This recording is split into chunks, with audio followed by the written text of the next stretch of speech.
Paman Tanding, ucap sang permaisuri Sri Sudewi. Empu Tanding kini segera merapatkan kedua telapak tangannya. hamba Gusti. Bisakah keinginanku itu diterjemahkan? Lakukan itu mumpung Sang Prabu sedang sakit. Jika Sang Prabu mangkat, aku tidak ingin Menak Jinggo itu yang menggantikannya. Bisa, Paman?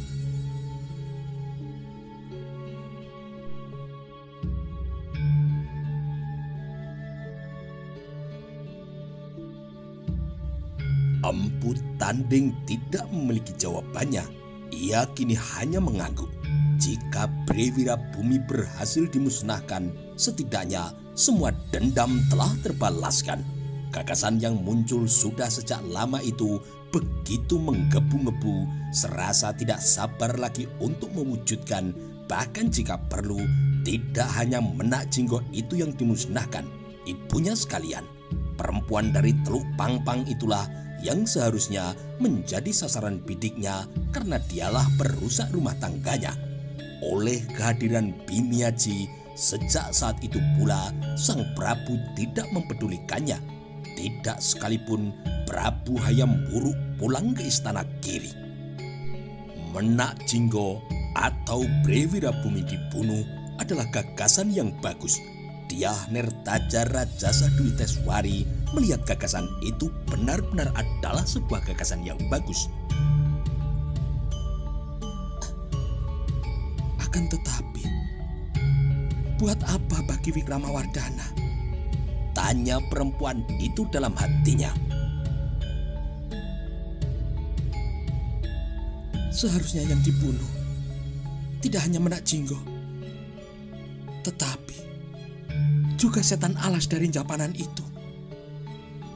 Keparat itu juga harus dibunuh. Jika tidak, bagaimana mungkin anakku bisa naik tahta? Karena alasan satu-satunya hanyalah atas nama istrinya. Suara batu Empu Tanding kini memecah keheningan.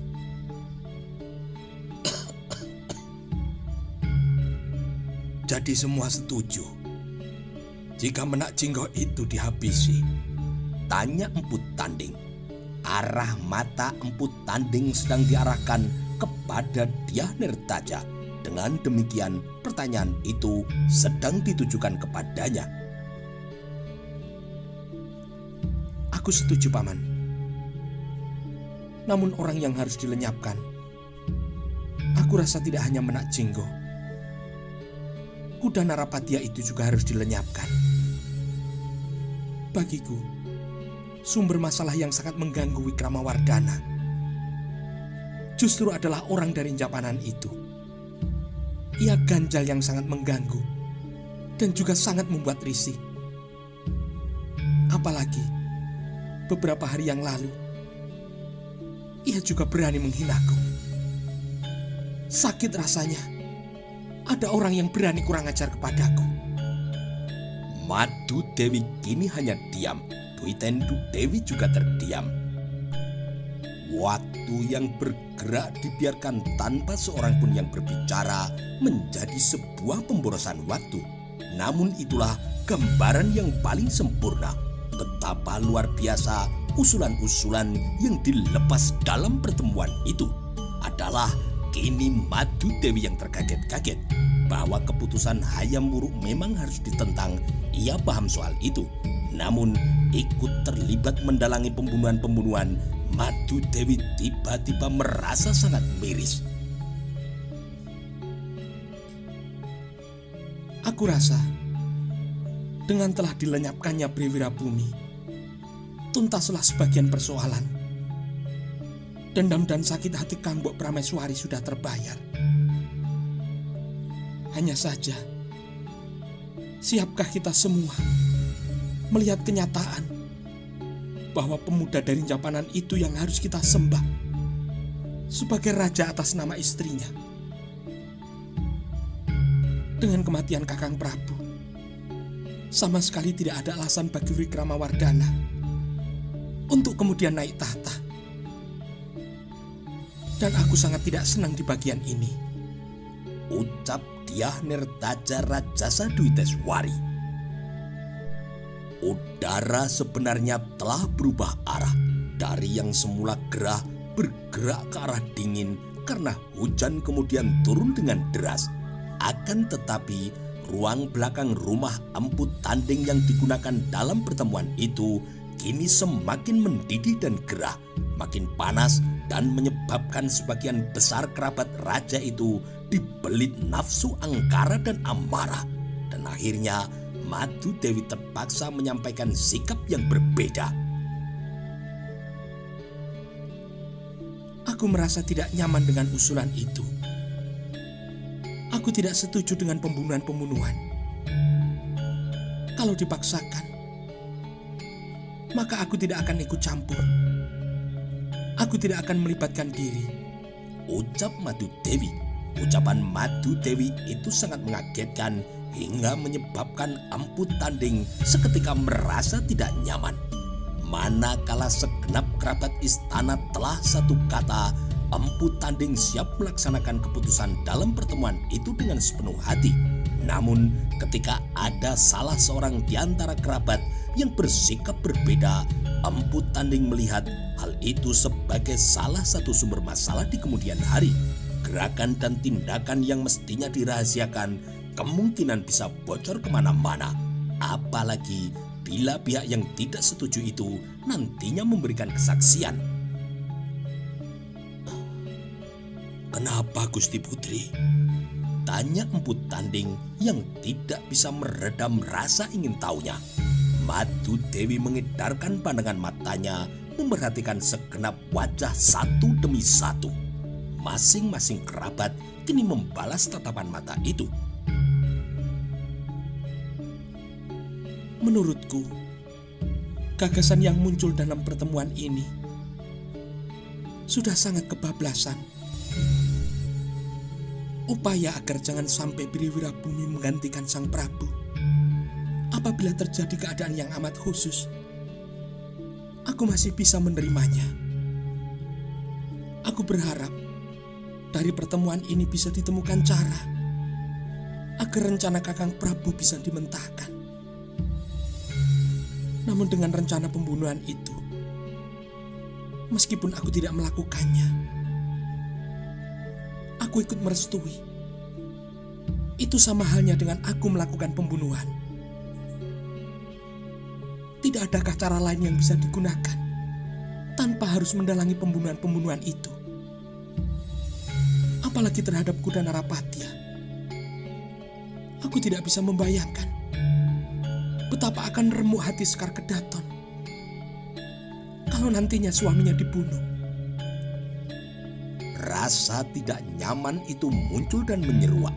Empu Tanding akhirnya melihat apapun simpulan dari pertemuan itu, hasilnya tidak bulat. Jangan ada pembunuhan-pembunuhan itu. Yang harus kita pertahankan mati-matian adalah Sekar Kedaton Kusumawardhani, yang kemudian harus dinobatkan sebagai Prabu Putri. Soal Sekar Kedaton dengan lelaki pilihannya, sebaiknya jangan diganggu. Soal keinginan sebagian kerabat keluarga agar tahta jatuh ke tangan Wikramawardhana, menurutku itu pun tidak masalah dan juga bisa diatur. Mengapa kita harus mencari-cari alasan untuk mengawinkan Wikramawardhana dengan kakaknya? Tanpa itu pun, kalau kita semua sepakat, maka hal itu akan bisa. Segenap kerabat memperhatikan pendapat Madu Dewi itu dengan cermat. Namun bagi Dyah Nirtaja, persoalannya tidak sesederhana apa yang telah dilihat oleh sepupunya itu. Aku merasa tidak masalah andai benar-benar Kusumawardhani yang terpilih. Yang menjadi masalah adalah Kusumawardhani enggan untuk menjadi Prabu Putri. Lagi-lagi, tahta pasti akan jatuh ke istana kanan. Aku Aku merasa tidak melihat gagasan yang paling masuk akal, selain dengan menghabisi hidup Menak Jinggo itu. Hening kini kembali menguasai ruangan itu. Tidak seorang pun yang tahu apa yang diucapkan. Perbedaan pendapat itu menyebabkan segenap kerabat menjadi canggung. Madu Dewi tiba-tiba menyela. Maka yang harus kita lakukan adalah memaksa Kusumawardhani agar mau menjadi Prabu Putri. Dyah Nirtaja kini meradang. Kusumawardhani tidak mau. Kalau begitu, dengan terang-terangan saja tahta itu diminta. Penunjukan anakmu sebagai pengganti sang Prabu adalah keputusan Sabta Prabu. Habis perkaranya. Singawardhana yang dari awal tidak berbicara ternyata memang tidak ingin berbicara. Tidak sepatah kata pun pendapat atau sumbang saran yang keluar dari mulutnya. Suami Dyah Nirtaja Rajasa Dwiteswari itu lebih banyak terdiam. Namun Singawardhana melihat usulan Madu Dewi itu sangat masuk akal.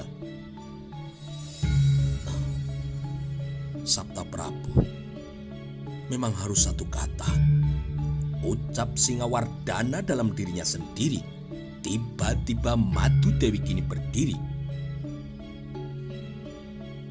Dengan rencana pembunuhan itu, aku menganggap amat bijak dan penting bagiku untuk kemudian tidak terlibat.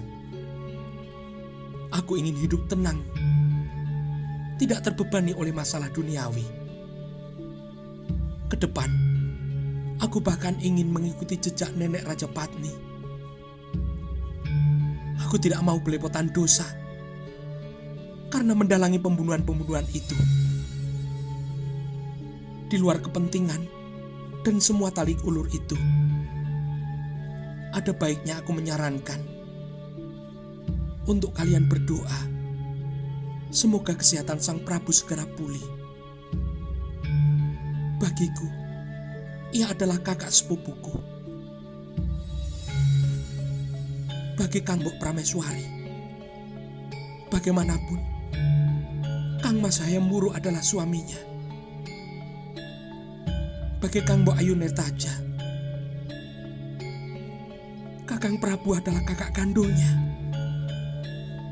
Madu Dewi berdiri dan mendekati adiknya. Madu Dewi menawarkan pelukan sambil saling bertukar cium pipi yang dibalas oleh sang permaisuri dengan setengah hati.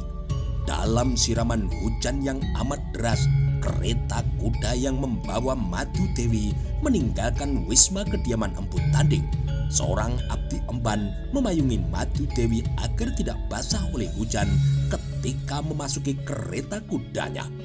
Tidak seorang pun berbicara ketika kereta kuda itu bergerak meninggalkan pertemuan dengan hasil yang mengambang itu. Madu Dewi tidak sependapat. Biar saja. Soal dosa, aku yang akan menanggung dosa itu, Paman. Paman Empu Tanding, aku minta untuk melaksanakan hukuman mati itu. Entah seperti apa caranya. Aku ingin Kuda Narapatia mati, kata Dyah Nirtaja Rajasa Dwiteswari. Sri Sudewi kini meremas-remas jemarinya. Dan siapapun yang ditunjuk untuk menjadi raja, menggantikan sang Prabu, aku tidak peduli. Apakah Wikramawardhana atau pengemis yang biasa mangkal di sudut pasar Daksina itu, aku tidak peduli. Yang aku ingin adalah bunuh Menak Jinggo itu. Ia adalah kelilip di mataku yang telah menyebabkan otakku risih setiap kali mengenangnya. Selama ini aku sulit tidur di malam hari. Aku rasa bila Menak Jinggo itu sudah mati, aku bisa tidur dengan nyenyak.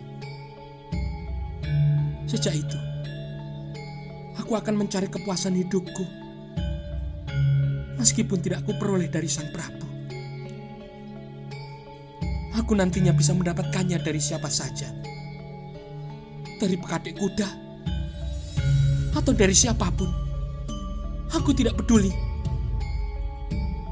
Telah kuniatkan untuk melayani mereka.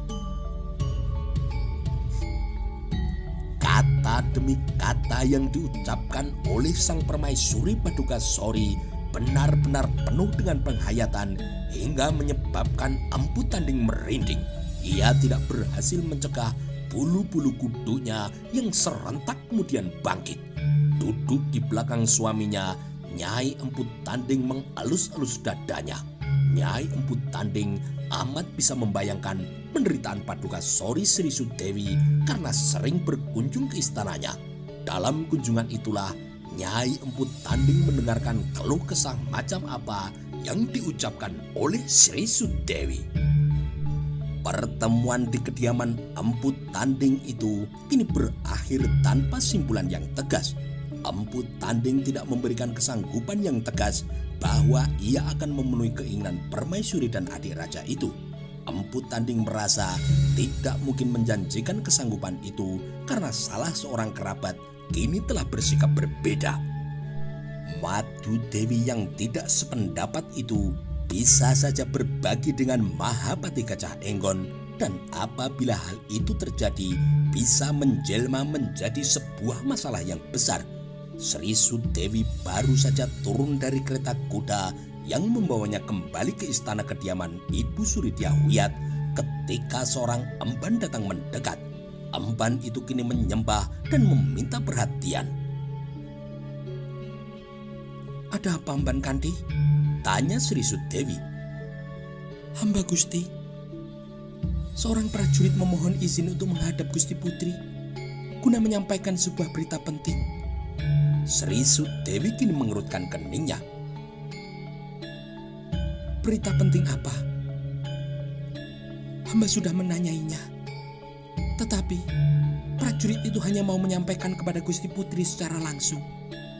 Sri Sudewi mencermati keadaan yang gelap gulita itu. Apabila kilat muncrat, dalam hitungan kejap cahayanya membantu memberikan penerangan. Udara dingin kini meraba kulit dengan kabut yang melayang-layang mengurangi jarak pandang. Apakah ibuku sudah tidur? Kalau sudah, aku akan masuk melalui pintu samping. Sudah, Gusti. Baiklah. Di mana prajurit yang ingin bertemu denganku itu?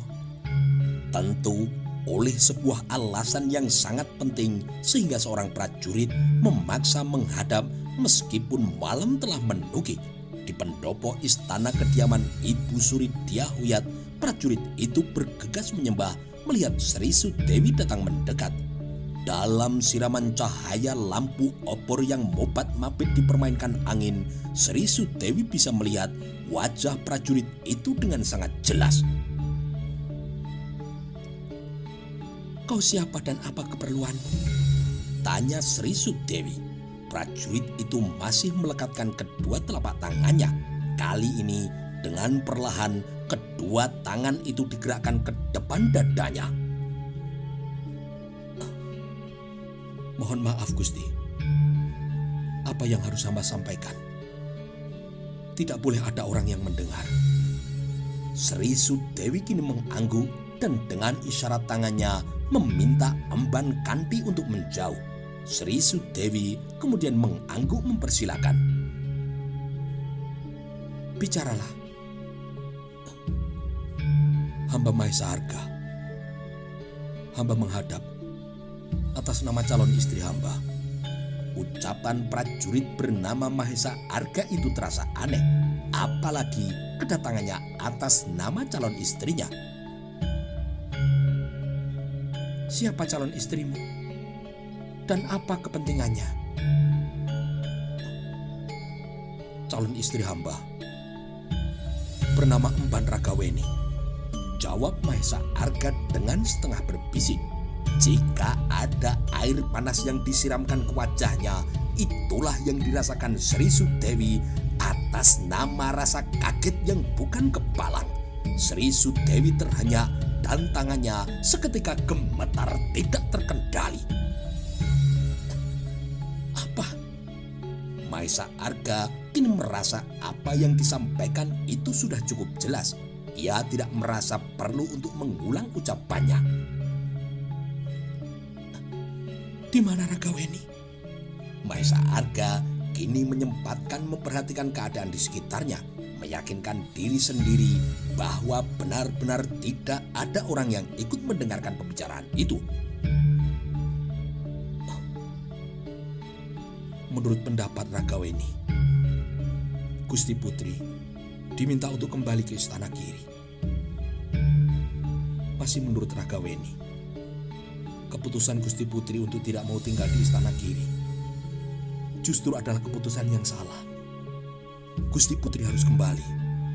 Ucapan Maesa Arga itu berhasil memaksa Sri Sudewi merenung dan menimbangnya. Selama ini orang yang bisa diandalkan dalam menghadapi berbagai masalah yang menderanya hanyalah Emban Ragaweni, emban yang menjadi sahabatnya sejak masih bocah. Maka ketika Emban Ragaweni menyalahkan keputusannya, pasti sudah melalui pertimbangan yang cermat. Di mana dia sekarang? Menurut Emban Ragaweni, jika Gusti Putri kembali ke Istana Giri, Ragaweni akan menyelinap untuk menemui Gusti Putri. Sri Sudewi kini mengangguk perlahan. Apakah bisa malam ini? Tanya Sri Sudewi tidak sabar. Maesa Arga kini mengangguk. Bisa, Gusti. Akan tetapi, calon istri hamba hanya bersedia untuk menemui Gusti Putri di Istana Giri.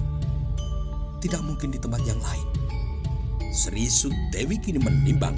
Namun pertemuannya kembali dengan Emban Ragaweni sungguh sangat menarik perhatiannya.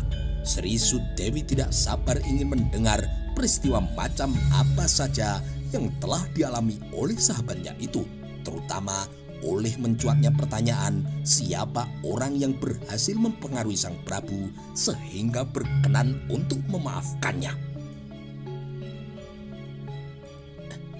Gusti Putri akan kemana? Tanya Emban Kanti yang kaget ketika melihat Sri Sudewi sudah memegang payung. Aku akan kembali ke istanaku. Kau tidak perlu ikut. Apabila besok pagi Ibu Suri bertanya, katakan saja aku pulang. Emban Kanti merasa penasaran dan berniat untuk mencegahnya. Namun ternyata tidak ada yang bisa ia lakukan. Emban Kanti hanya bisa mengawasi langkah Sri Sudewi yang kini merobos hujan, kemudian lenyap ditelan oleh warna hitam malam. Emban Kanti kemudian berbalik dan beranjak kembali ke bangsal para emban yang menjadi tempat tinggalnya.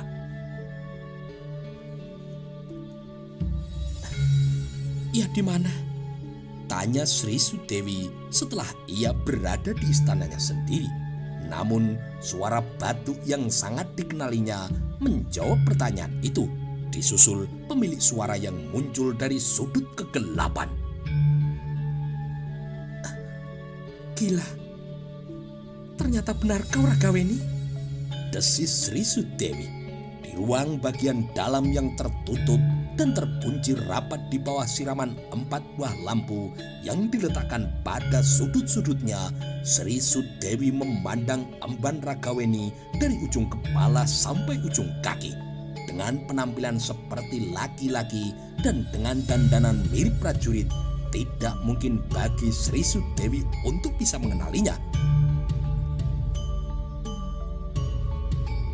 Tanpa berpakaian seperti ini, mustahil bagiku untuk bisa menyelinap masuk.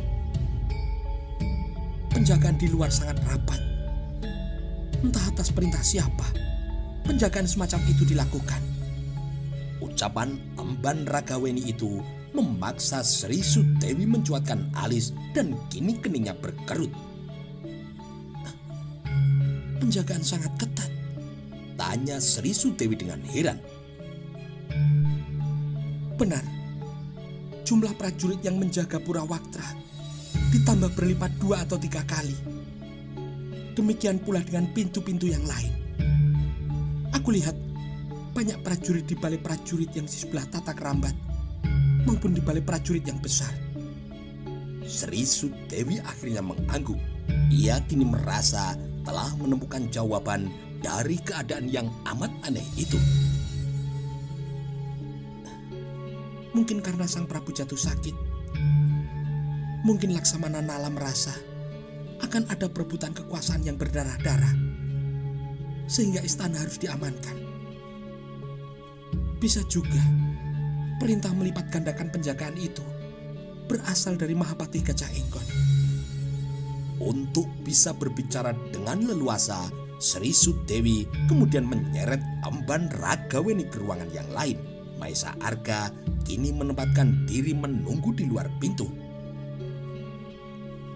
Ragaweni, prajurit itu menyebutmu sebagai calon istrinya. Benarkah itu? Tanya Sri Sudewi. Emban Ragaweni kini mengangguk. Benar. Beberapa hari yang lalu, aku pikir aku akan dihukum mati, ditarik oleh 4 ekor kuda, sebagaimana yang dikatakan oleh Gusti Prabu. Dengan mata yang tertutup, aku dibawa ke arah barat, ke sekitar Mojo Agung. Tetapi, bukan hukuman mati yang kuperoleh, melainkan aku dibebaskan dengan catatan. Aku tidak boleh lagi berkeliaran di kota raja. Bila ketahuan berada di Mojopahit, aku akan ditangkap dan benar-benar akan dijatuhi hukuman mati. Aku bingung ketika rombongan prajurit itu melepasku di tengah sawah. Tetapi, tidak berapa lama kemudian, salah seorang prajurit kembali lagi dan kemudian menggauliku. Sri Sudewi kini terbelalak. Siapa pelakunya? Emban Ragaweni kini tertawa kecil. Apa dia pelakunya, Ragaweni? Emban Ragaweni kini mengangguk. Aneh sekali. Bagaimana bisa? Aku menuntutnya untuk bertanggung jawab. Dan ternyata ia mau. Tapi ia lebih muda darimu, Ragaweni. Justru karena itu, tenaganya sangat besar. Lanjut Emban Ragaweni yang tidak kuasa menahan tawa kecilnya. Namun Emban Ragaweni segera sadar untuk mengendalikan dirinya. Suasana kini kembali hening ketika Emban Ragaweni dan Sri Sudewi kembali larut dalam pikirannya masing-masing. Ragaweni, terjadi perkembangan yang luar biasa setelah apa yang kulakukan pada anakku itu. Sang Prabu menggelar sidang Sabta Prabu dan mempertegas sikapnya yang akan menempatkan Menak Jinggo sebagai Pangeran Pati. Dalam pertemuan itu, aku meminta cerai. Di hadapan kerabat, aku kemudian berterus terang. Tidak ada gunanya aku mempertahankan kehidupan rumah tanggaku. Tetapi apa yang terjadi kemudian malah lebih mengagetkan lagi. Sang Prabu mengambil langkah yang tidak terduga. Kusumawardhani justru dikawinkan dengan senopati dari Japanan itu. Emban Ragaweni kini mengangguk perlahan. Ya, aku sudah tahu. Ketika berada dalam kandang macan, aku tahu orang yang ditemui anakmu ternyata adalah Kuda Narapatya yang mendatangiku dan membisikkan caci maki. Senopati Keparat itu mengutarakan kegembiraan hatinya karena akhirnya aku dijebloskan ke penjara dan akan dihukum mati. Dengan demikian, aku berani menyimpulkan dan pasti benar, anakmu sudah tidak perawan sebelum hari perkawinannya tiba. Sri Sudewi kini mengangguk. Dan yang terakhir, Ragaweni, sang Prabu jatuh sakit Ya, aku juga sudah mendengar hal itu. Sakit apa? Sakit parah. Aku tidak tahu sakit apa yang dialami oleh sang Prabu. Tubuhnya panas dan lumpuh. Ia mengalami kesulitan dalam menggerakkan tubuhnya. Aku pikir itu adalah jenis penyakit kualat karena telah berbuat kejam kepadaku. Emban Ragaweni menyimak ucapan sahabatnya sejak masih kecil itu dengan penuh perhatian. Emban Ragaweni melihat berbagai kemungkinan yang bisa terjadi dengan sakit yang diderita oleh sang Prabu. Setidaknya dengan sakitnya sang Prabu itu, untuk selanjutnya ia bisa hidup bebas. Melalui kedekatannya dengan sang permaisuri, tidak akan ada lagi yang perlu untuk ditakuti. Lebih lanjut, apabila raja itu mati, akan terjadi perebutan kekuasaan yang sangat seru. Perebutan kekuasaan yang berdarah-darah. Pada saat yang demikian, siapa sangka aku juga ikut terlibat. Ikut terlibat yang sangat dalam. Ucap Emban Ragaweni dalam hatinya. Oleh alasan yang hanya ia yang tahu, Ragaweni kini tersenyum. Dengan rinci, Sri Sudewi kemudian menceritakan rangkaian peristiwa yang terjadi sambil melontarkan kejengkelannya yang luar biasa karena Kusuma Wardani telah membuat hatinya sangat kecewa.